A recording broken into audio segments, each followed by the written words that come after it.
नमस्कार दोस्तों, मेरा नाम विक्रांत है। आज हम अवतल दर्पण और उत्तल दर्पण में अंतर जानेंगे।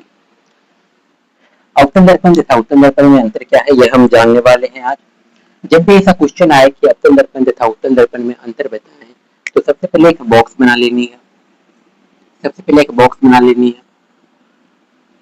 इतना बड़ा, और बीच में एक सीधा लाइन पाड़ लेनी है। यहाँ पे एक लाइन पाड़नी है। यहाँ लिखना है अवतल दर्पण।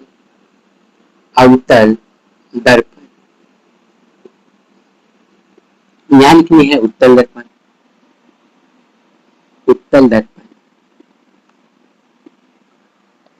यहाँ पे लिखना है अवतल दर्पण, यहाँ लिखना है उत्तल दर्पण। ठीक है, संख्या देने के लिए यहाँ पे एक लाइन और पाड़ लेनी है। अब इसमें अंतर दर्शाएंगे। तो सबसे पहले अंतर क्या है कि अवतल दर्पण अवतल दर्पण लिख रहे हैं। ठीक है, एक नंबर में लिखना है। सबसे पहले बात करते हैं कि अवतल दर्पण और उत्तल दर्पण का मानचित्र कैसा होता है। तो देखिए, जो अवतल दर्पण होता है उसका जो मानचित्र होता है वो इस तरह होता है, और उत्तल दर्पण का मानचित्र इस तरह होता है, इस तरह। ये होता है उत्तल दर्पण का, ये होता है उत्तल दर्पण का, और ये होता है अवतल दर्पण का। ये होता है अवतल दर्पण। तो अवतल दर्पण का जो मानचित्र होता है ये इस तरह होता है, और उत्तल दर्पण का मानचित्र इस तरह होता है।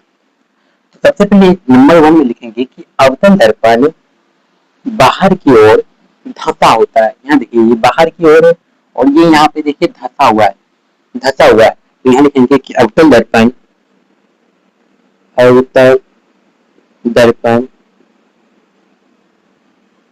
बाहर की ओर और धंसा होता है। अवतल दर्पण बाहर की ओर धंसा होता है। और यहाँ बात करते हैं उत्तल दर्पण, तो ये अंदर की ओर, बाहर तो उधर है, अंदर इधर है, तो अंदर की ओर उभरा हुआ होता है। यहाँ पे देखिए उभरा हुआ है, ये धंसा हुआ है, ये उभरा हुआ है। ठीक है, यहाँ लिखेंगे उत्तल दर्पण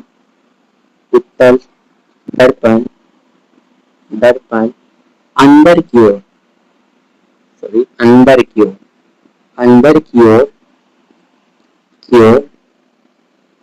उभरा होता है।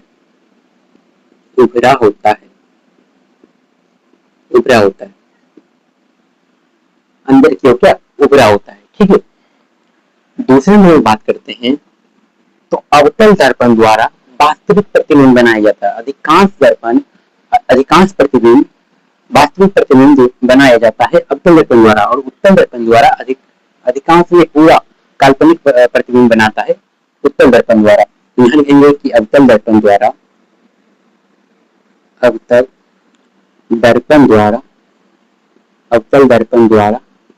वास्तविक प्रतिबिंब बनाया जाता है। वास्तविक प्रतिबिंब बनता है। और यहाँ लिखेंगे कि उत्तल दर्पण द्वारा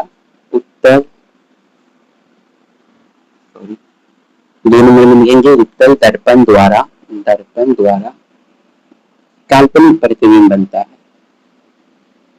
अवतल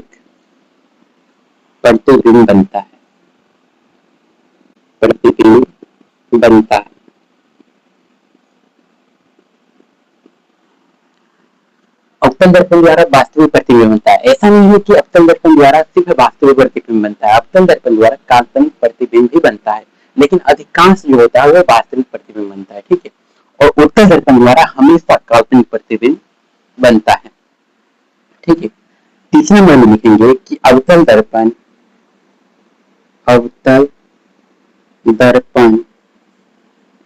का क्षेत्र दृष्टि बड़ा होता है।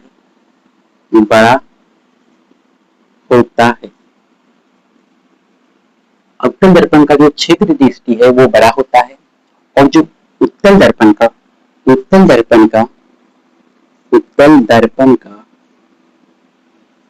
क्षेत्र दृष्टि, क्षेत्र दृष्टि, दृष्टि छोटा होता है, छोटा होता है,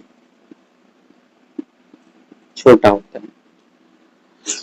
यह बोल रहे हैं कि अवतल दर्पण का क्षेत्र दृष्टि बड़ा होता है। क्षेत्र दृष्टि मतलब क्या, कोई भी वस्तु हो, कोई भी जगह हो, वो क्या होता है, इसमें बड़ा करके दिखाता है, और जो उत्तल दर्पण का जो क्षेत्र दृष्टि होता है वो छोटा करके दिखाता है। ठीक है, जैसे हम है तो उत्तल दर्पण में हम छोटा दिखेंगे और यही अवतल दर्पण में हम बड़ा दिखेंगे। ठीक है, चौथा नंबर बात करते हैं अवतल दर्पण का उपयोग, अवतल दर्पण का उपयोग, दर्पण का उपयोग, उपयोग अवतल दर्पण का उपयोग क्या क्या करते हैं, हजामती में करते हैं, या लिख रहे हैं। ठीक है, जैसे दाढ़ी बनाने में करते हैं, दाढ़ी बनाने, या हजामती, हजामती में करते हैं। और क्या करते हैं, डॉक्टर के द्वारा नाक, कान, आंख के जांच करने में किया जाता है। यहाँ लिखेंगे डॉक्टर के द्वारा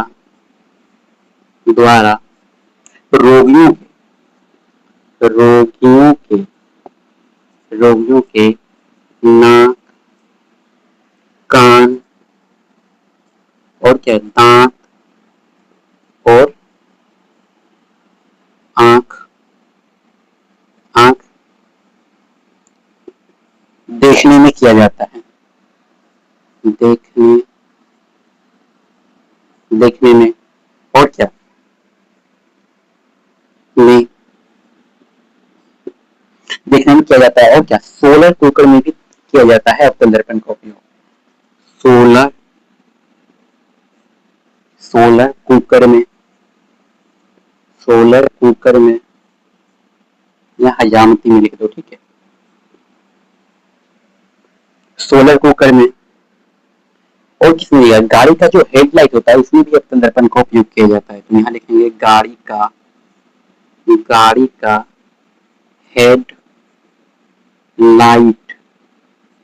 हेडलाइट में किया जाता है,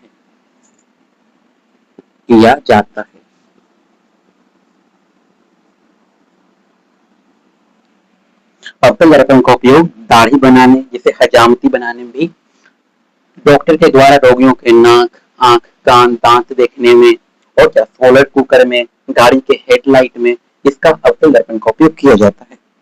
ठीक है, यही बात करते हैं अब उत्तल दर्पण का उपयोग। यहाँ लिखेंगे 4 नंबर में उत्तल दर्पण का उपयोग, उत्तल दर्पण का उपयोग गाड़ी के साइड मिरर के रूप में किया जाता है। आप स्कूटर देखे होंगे तो उसके साइड में एक आईना लगा रहता है, उसमें उत्तल दर्पण लगा रहता है। ठीक है, उत्तल दर्पण के उपयोग गाड़ी के साइड मिरर के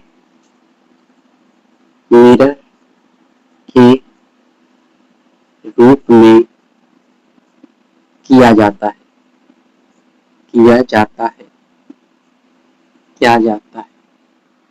जो उत्तल दर्पण का उपयोग होता है वो गाड़ी के साइड मिरर के रूप में किया जाता है।